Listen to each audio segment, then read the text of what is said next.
عبد المجيد الفوزان، تفضل تعال عندي.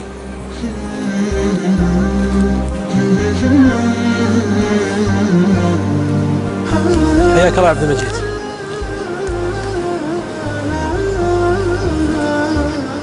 هذه الكيسة يا عبد المجيد لك أنت، ما بداخلها أخرجه وخبر المشاهدين ممن هو مقدم وتعليقك. منذ ولدت وحرف الميم تراقص بفمي فيداعبني ويؤانس قلبي في الظلام. منذ ولدت وحرف الميم تراقص بفمي فيداعبني ويؤانس قلبي في الظلام. راح يجي عبد المجيد. دمعت عين عبد المجيد حينما رأى ما بداخل هالكيس، وأنا أترك التعليق له يعلق إيش شاف، إيش وده يقول.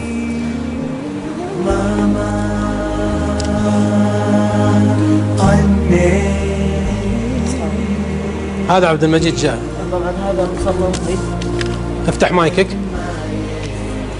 هذا طبعا مصلى امي، وانا اصلا قبل لا اجي جايب من جلال امي معي. ما شاء الله. اي لانها غالية عليه، واتوقع انه هو الشيء الاكثر اللي موجود فيه، يعني ريحه الوالده، وهو يعني فيه والواحد يقدر يعني انه ياخذه معه. وانا مره كنت في الحج مع محامي القفاري ولقيته يتوسد مصلى امه، قلت وش ذا؟ قال عشان اشم ريحه امي ذاي. فانا جبته معي، صرت اشمه كل فتره بصراحه، وانتم والله يجزاكم خير جبتوني مصلى امي، يعني ما بقيتوا لي شيء. والله العظيم والله العظيم والله العظيم انه الكلمه هذه طبعا شينا انها تنقال لهم، بس اني اقولها بجرأة. انا اتحدى امي، والله شينا طبعا انها تنقال، ولكني اتحدى امي انها تتصور محبتي لها ما حيت. والله يطول بعمرها على زود عمل صالح. والله العظيم اني احبها حبا ما يعلم فيه الا الله. والحب هذا اللي انا احبه امي ترى مو بدليل بر، انما هو تعويض عن التقصير. فلا يطول بعمرك يا حصة العريض ويا ام صالح، ويخليك لنا يا رب، وجزاكم الله خير على الهديه وما قصرتوا، والله يجزاك خير. امك اكيد لها مكانه كبيره في قلبك، لكن عبد المجيد دائما الامهات لهم امنيات. اكيد امك تتمنى عبد المجيد شيء، هل انت سائر عليه ماشي عليه حققت لها والا لازلت؟ انا امشي واشاور امي بكل شيء بصراحه عشان ما تظنون اني والله ذاك البار، اني احيانا اشاور امي واقول يا امي بس اني احاول والله هي تسمع الحين. احيانا لما صرت ملزم على رايي اقعد عند امي لين توافق على هالراي، مع انه خطا. المفروض اني انا امشي على راي امي صح، بس اني ما ودي اطلع من عند امي وهي ما قالت لي خلاص تم يا وليدي. فاجي مثلا اقول له وش رايك باللحن هذا، وخصوصا اني اشاور امي انا بكل شيء، واول من اتصل عليها اتصل على امي، وقبل لا اطلع باي شيء ادق على امي زين.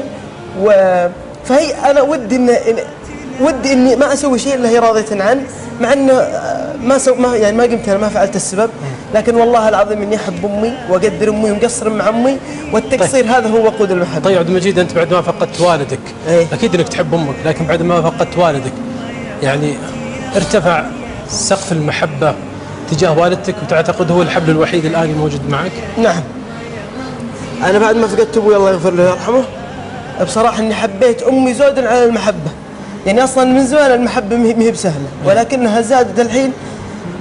يعني ما في غيرها باختصار، وانا ترى الحين اتكلم بدون ثقافه بدون شيء، ما في غيرها واحده بس. يعني الله يطول بعمر امي على زود عمل صالح.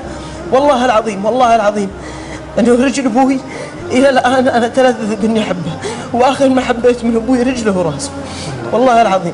فالان انا احب رجل امي دايم، ويعلم الله اني احبها واغليها. والله يخليها لي على زود، والله يخليها لي ويجعلني يا رب من البرين. والله يا ام صالح والله اني احبك، والله اني استحي اني اتكلم وانا واقف، والله يا ام صالح اني استحي اني اتكلم وانا واقف. والله آخر كلمة إذا تسمح لي مع إني طولت، نصيحتي للي مثلي، لكل إنسان مثلي اللي هم منهم اللي مو بعاقين يندعي لهم بالهداية ولا هم بارين وأصلحوا بحق أنفسهم، اللي قاعدين بالنص اللي يظنون إنهم بارين. إذا من دقت عليك أمك لا تقول ها ولا تقول نعم، سمي يا نور عين. إذا منك سمعت خبر زين دق علي، ثم عاد دق على مرك ولا دق على أخوياك. أول من تبشر أمك وأول ما تسوي لأمك كل شيء سوي أزين شيء سووه لأمك. تراك أنت الحظيظ، والله يطول بعمرك. شكرا عبد المجيد، الله يعزك، يرفع قدرك. شكرا، الله يسعدك.